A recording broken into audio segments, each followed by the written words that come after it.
Meanwhile, in the US, the Associated Press published a 3-page draft from the Department of Homeland Security that seems to contradict the claims made by President Trump that this kind of an immigration ban would tackle terrorism.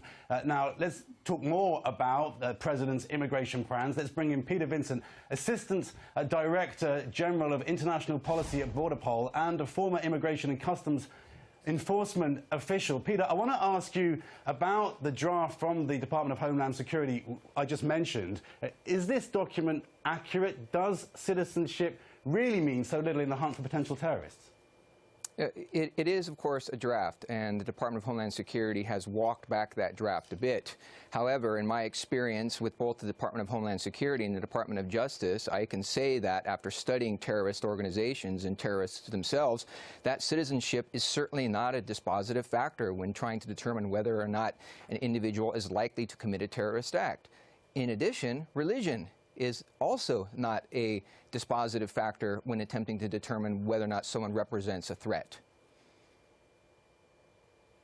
Can you speak to what we just heard there, which was a report by a UK broadcaster about a case where a guy says that he hasn't been to any of the countries involved, still got turned around? Does that kind of publicity have an effect on sentiment around the world, and does that worry you? It does worry me, and it does have an effect. It's unclear to me, at least, the particular reason why that individual, that gentleman, was not allowed to continue on his flight to the United States, given that he is a British citizen, was born in the United Kingdom, and was traveling on a British passport.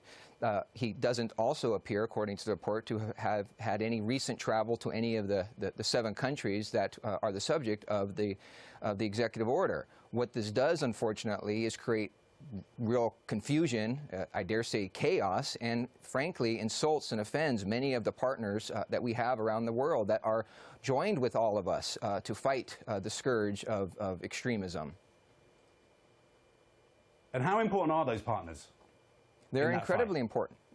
They're incredibly important. And even in those countries that were named on the January 27th executive order, the United States, the United Kingdom, and Europe has very trusted partners in those countries that we work with to battle the likes of the so-called Islamic State, Al-Qaeda in the Islamic Maghreb, Al-Qaeda in the Arabian Peninsula, Al-Shabaab, among others. And so the fact that these countries were singled out does not certainly help our cause. Now, to be fair to the Trump administration, the Obama administration and the Bush administration before also looked at these particular countries as sort of safe havens or areas where designated terrorist organizations could operate with some impunity and therefore establish training camps and train individuals to carry out terroristic attacks across the globe. But we do ourselves no favors whatsoever when we insult people based on their nationality or their religion.